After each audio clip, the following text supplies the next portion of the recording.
औज़ुबिल्लाहिमिनश्शैतानिर्रजीम बिस्मिल्लाहिर्रहमानिर्रहीम। बच्चों, आज हम अपने बायोलॉजी का सेकंड चैप्टर स्टार्ट कर रहे हैं।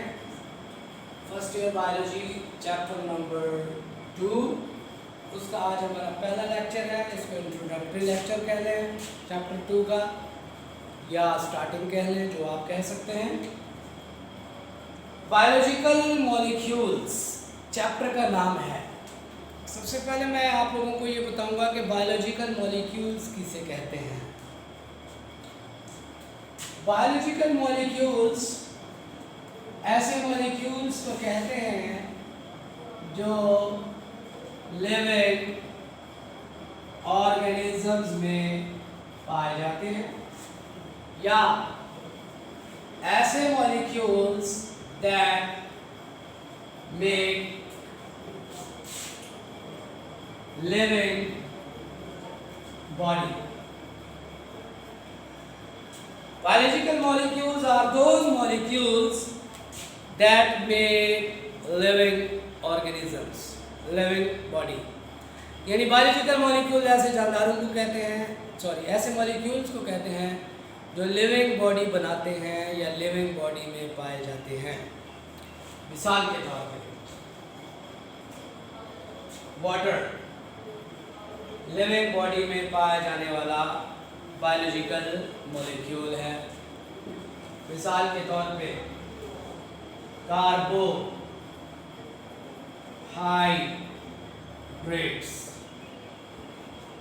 मिसाल के तौर पे lipid. These all are biological molecules because they make organisms body, living organisms body. अब बायोलॉजिकल मॉलिक्यूल्स क्लियर हो गया कि वो मॉलिक्यूल्स जो कि लिविंग बॉडी बनाते हैं। अब हम बात करेंगे इस चैप्टर का ताल्लुक हमारी बायोलॉजी की एक ब्रांच से है जिसका नाम है बायोकेमिस्ट्री।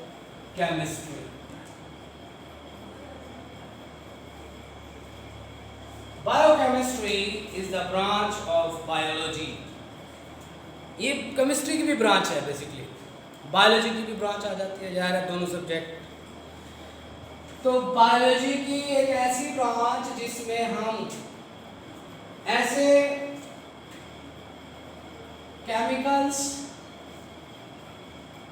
ऐसे कंपाउंड्स या ऐसे मॉलिक्यूल्स के बारे में स्टडी करते हैं, या ऐसे केमिकल रिएक्शंस के बारे में स्टडी करते हैं जो लिविंग बॉडी या लिविंग ऑर्गेनिजम्स के अंदर पाए जाते हैं। समझ आ गई? दोबारा बता देता हूं। बायोकेमिस्ट्री बायोलॉजी की ब्रांच है, ब्रांच ऑफ बायोलॉजी। बायोलॉजी की ब्रांच है भाई। कौन सी ब्रांच है? जिसके अंदर केमिकल्स, कंपाउंड्स, मॉलिक्यूल्स और केमिकल रिएक्शंस की स्टडी की जाती है। कौन से रिएक्शंस, कौन से केमिकल्स, कंपाउंड्स, मॉलिक्यूल जो लिविंग बॉडी में पाए जाते हैं या लिविंग ऑर्गेनिज्म या जानदारों की बॉडी में पाए जाते हैं। अब हम थोड़ी सी इसकी इंपॉर्टेंस पर डिस्कस करते हैं। Importance of biochemistry.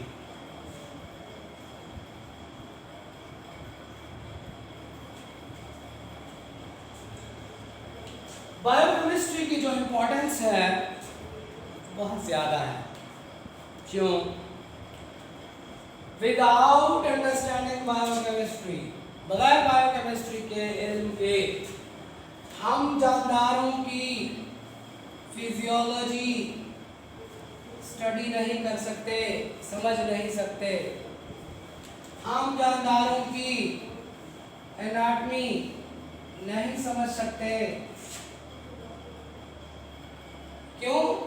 कि जब हमें बायोकेमिस्ट्री का पता नहीं होगा, जब हमें केमिकल कंपोजिशन का पता नहीं होगा, तो हम एनाटॉमी भी नहीं समझ पाएंगे, फिजियोलॉजी भी नहीं समझ पाएंगे, हम जानदारों को इंटरनली अंडरस्टैंड नहीं कर सकेंगे, क्योंकि केमिकल कंपोजिशन पता नहीं लगा सकते। मिसाल के तौर पे जब हमें बायोकेमिस्ट्री का इल्म होगा तो हम प्लांट्स के अंदर होने वाले फोटोसिंथेसिस के केमिकल रिएक्शंस को समझ सकते हैं। इनको समझ सकते हैं? फोटोसिंथेसिस के केमिकल रिएक्शंस को समझ सकते हैं। इसी तरह अगर हमें बायोकेमिस्ट्री का इल्म होगा तो हम रेस्पिरेशंस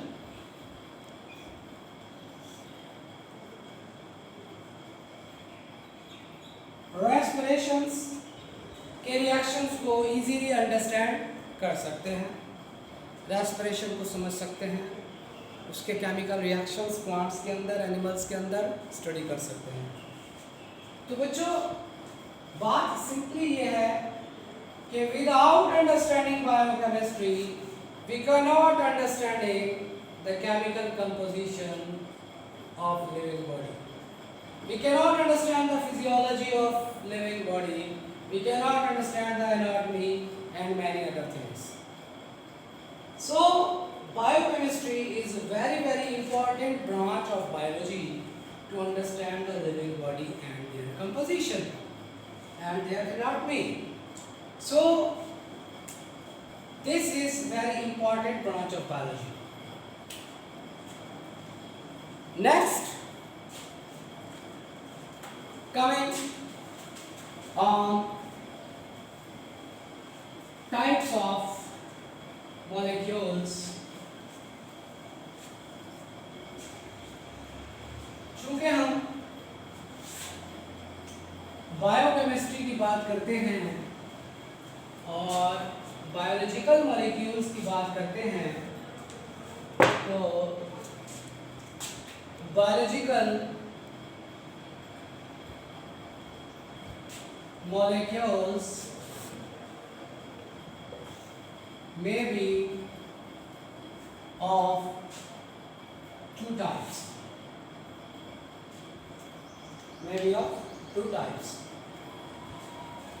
Number one, organic molecule. Number two, inorganic molecule.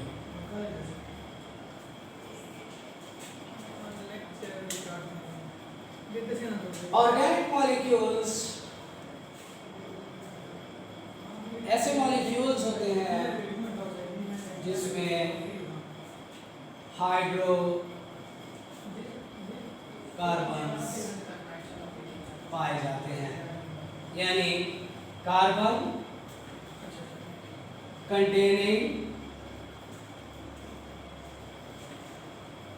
containing compounds and their derivatives.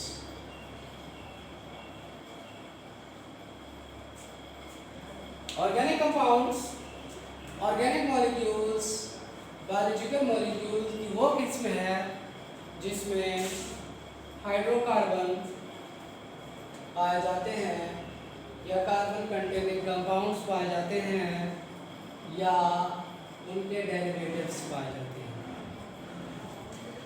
तो बच्चों, ये जो है ऑर्गेनिक मॉलिक्यूल्स इसके एग्जांपल मैं आपको दे देता हूं, glucose, lipids, proteins. These all are organic molecules, organic compounds. Coming on, in organic molecules, ये कार्बन कंटेनिंग कंपाउंड के अलावा, मां सिवाय कार्बन कंटेनिंग कंपाउंड, जो उनके अलावा कंपाउंड्स होते हैं जिनमें कार्बन नहीं पाया जाता, हाइड्रोकार्बन नहीं पाए जाते, other than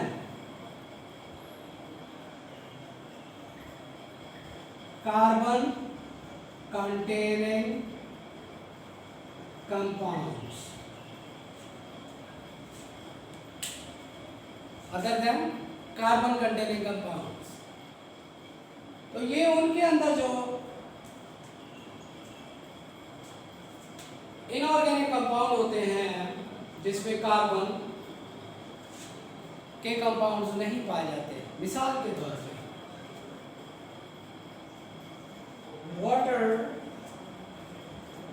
is an inorganic compound, तो इसमें कार्बन कंपाउंड नहीं पाया जाता, तो ऐसे कंपाउंड्स इनऑर्गेनिक मॉलिक्यूल्स कहलाते हैं। तो बायोलॉजिकल मॉलिक्यूल्स को हमने यहाँ पे दो हिस्सों में डिवाइड किया, organic compounds and inorganic compounds. अब हम इसको एक और वे में डिवाइड करके देखते हैं।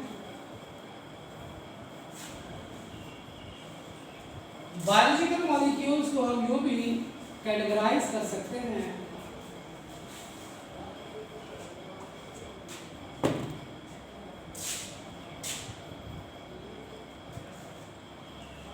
माइक्रो molecules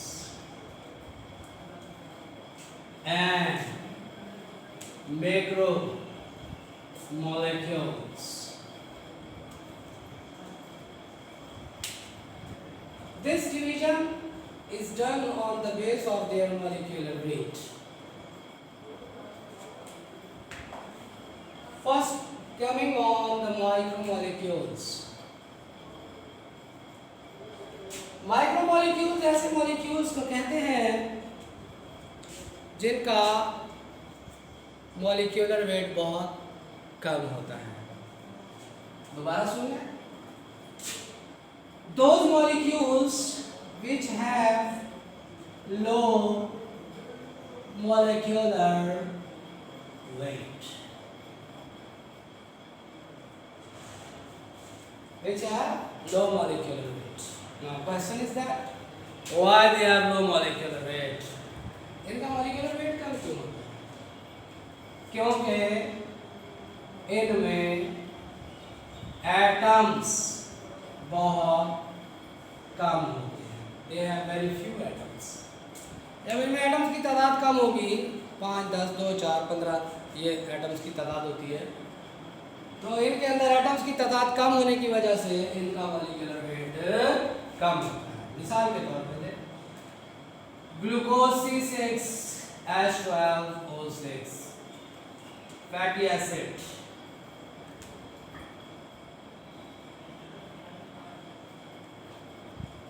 these are, और मिसाल ले लेते हैं amino acid, these are micromolecules. आगे चलते हैं, macromolecules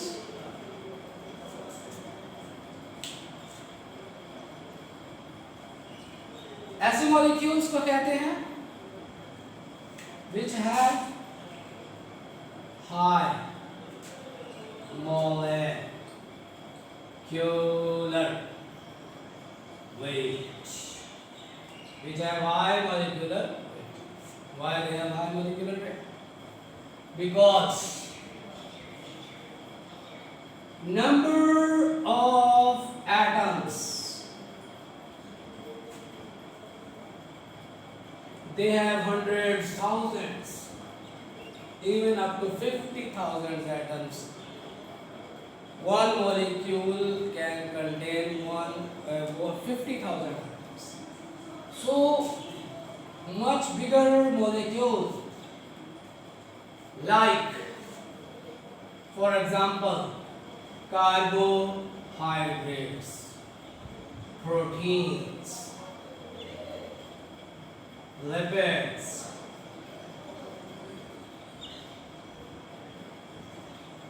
they are all macromolecules. तो बच्चों यहाँ पे मैंने जो आपको चीज़ें बताई, पहले बायोलॉजिकल मॉलिक्यूल्स उसका इंट्रोडक्शन दिया, फिर बायोकेमिस्ट्री क्या होती है, वो क्यों ज़रूरी, इम्पोर्टेंस उसकी, फिर बायोलॉजिकल मॉलिक्यूल्स को हमने दो अंदाज में कैटेगराइज किया, एक उसकी केमिकल नेचर यानी ऑर्गेनिक और इनऑर्गेनिक की बुनियाद पर, दूसरा उसकी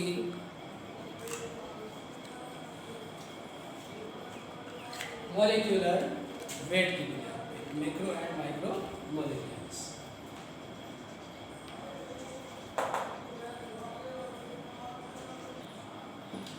तो आज ये हमारा पहला चैप्टर 2 का पहला लेक्चर, फर्स्ट लेक्चर, जिसमें हमने बहुत सी बेसिक चीज़ें समझी। ये हम पहली क्लास में भी पढ़ चुके हैं, समझ चुके हैं, लेकिन इनको पढ़ना दोबारा आपके कोर्स के हिसाब से भी ज़रूरी था, सिलेबस के हिसाब से भी ज़रूरी था। इंशाल्लाह अगले दिन हम एक नए लेक्चर, इसके चैप्टर के लेक्चर 2 में हम मिलेंगे और उसमें हम नए टॉपिक्स को देखेंगे। Thank you so much. अल्लाह हाफिज़।